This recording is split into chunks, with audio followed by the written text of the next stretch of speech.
ABC 10 News at 11 starts now. He was more than just a man in a uniform. He was a great guy, one of the greatest persons I've ever gotten the chance to meet.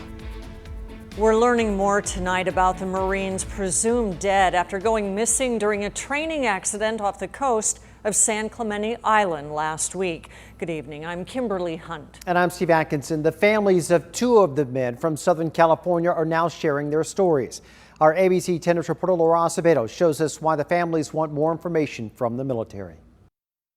The two families spoke to our ABC station in Los Angeles. They were Marines, both from the Inland Empire, about 2 hours north of San Diego. They were only 18 and 21 years old. Sarah Villanueva was only married for a month before she lost her husband, Corporal Cesar Villanueva, in a tragic military training exercise off the California coast. He was more than just a man in a uniform. He was a great guy, one of the greatest persons I've ever gotten the chance to meet. 21-year-old Villanueva was from Riverside, one of 8 service members out of Camp Pendleton, missing and presumed dead after the amphibious assault vehicle they were in started taking on water and sank last week. 18-year-old Private First Class Brian Baltierra, also a part of the group, a memorial growing outside his home in Corona. He said, "Mom, don't worry, about me. I don't want you to have to worry about me. I'm going to take classes. I know it's online and everything, but I want to get a degree because, I want to build my future and I don't have to worry about me." Officials have called off the search and rescue operation after searching for 40 hours and covering more than 1,000 nautical miles. The mission now shifting to a recovery. The cause of the accident is still under investigation, while families desperately wait for answers. Personally, I would like to see some action for him to ensure that this doesn't happen again, to make sure that no other family, no other wife, brothers, siblings, anything that should have to go through this again. Laura Acevedo, ABC 10 News. The families of several of the missing Marines have created GoFundMe pages, and you can find those links to each individual page on our website, 10news.com. Here are the latest now on coronavirus numbers. The county reported 343 new cases today, bringing our total to more than 30,000. As is usual in the case on Mondays, there were no new reported deaths. That number stands at 565. New at 11, a family fun adventure turned hellish when 3 hot air balloons came crashing down in Wyoming. As many as 20 people were injured. The FAA is now investigating. It says that each balloon landed hard this morning, but it's unclear why. Texas resident Clinton Phillips was in a basket holding about 20 passengers. He says it bounced up and down on the ground until it finally dragged to a stop. We saw a second balloon getting tossed around. It hit the ground and went sideways, and people nearly fell out. And while we were so busy looking at that, we didn't realize that we were coming down. We all ducked down and we slammed into the ground. It flipped sideways. The local sheriff told ABC News that weather will be investigated as a factor. No deaths have been reported. The apple fire raging in Southern California is now 7% contained. It scorched more than 26,000 acres in Cherry Valley, Banning, and the San Bernardino National Forest. Diesel soot from a car is being blamed for the huge fire, which is threatening homes. Thousands of people evacuated. At least one home has burned. So it's not really about me anymore. It's about all small businesses, and I feel it's my duty to stand up. That Ramona gym owner is accused of ignoring the public health order. He is the first in San Diego County to face charges from the district attorney's office. Tonight, he spoke with our ABC 10 News reporter Anthony Pura about his decision to keep his gym open. Ramona Fitness Center was open today, and the owner says he has no plans of closing. He does, however, plan on fighting those charges. People could be seen going in and out of Ramona Fitness Center Monday, the same day the district attorney filed 5 misdemeanor charges against the gym's owner for violating public health orders. The owner, Peter San Nicolas, says the alleged violations were from June and July. I closed for 85 days. It was supposed to be 2 weeks. So we opened back up 2 weeks before we were supposed to open. And while he does not deny he violated the order, he believes he did the right thing. It's about all businesses, small businesses like the salon across the street, the coffee shop down the road, the couple new restaurants that have opened that are struggling to survive. So it's not really about me anymore.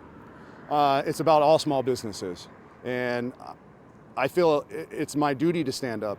The district attorney's office gave ABC 10 News a statement that reads in part, "We work with businesses to give them opportunities to achieve voluntary compliance. But when the public health order is ignored and the law is broken, the public's health is at risk and we will file charges." As far as safety, San Nicolas says inside his gym, he has taken great steps to keep members safe from COVID-19. We have had not one case inside the gym at all. We're cleaning like ridiculous. This is a super clean gym. San Nicolas is now getting legal help. He plans to keep his gym open. He is facing 6 months in jail or a $1,000 fine for each misdemeanor charge. Of course it bothers me, but we knew that could happen. We were willing to put ourselves out there, really to make a stand, and hopefully other businesses would do the same. Anthony Pura, ABC 10 News. And the DA tells us it does have 105 other cases under investigation for possible health order violations. School districts and health officials are locked in difficult debates as well. They are trying to determine the best course of action for teaching students and whether or not it's safe to bring them back to class. I think it's been detrimental to her mental and social health. And I'd like to see things get back to where she can get in-person learning. This is a life or death situation, forcing children to go back into these buildings. This as the rate of positivity is climbing in 25 states. In Gwinnett County, Georgia, school's not started, but yet nearly 300 teachers and staff are out sick. They were either infected with COVID-19 or exposed to the virus. Dr. Anthony Fauci says school decisions should depend on the viral spread in their area. It's the first day of distance learning for students in the Sweetwater Union High School District. ABC 10 News reporter Melissa Masiha is following several families as we help San Diegans navigate the challenges of returning safely back to school. And she checked back with one South Bay mom who dealt with technical issues right off the bat. It's a school year the Chavez family could have never predicted. Day one, how are things going so far?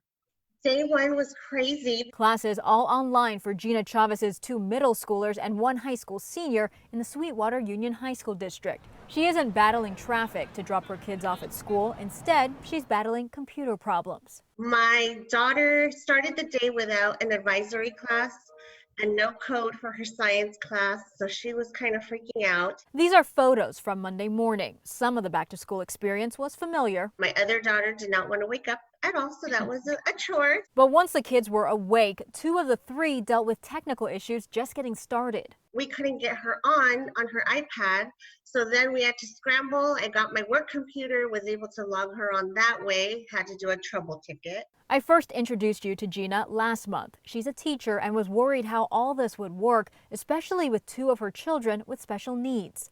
That's not the way they're used to learning.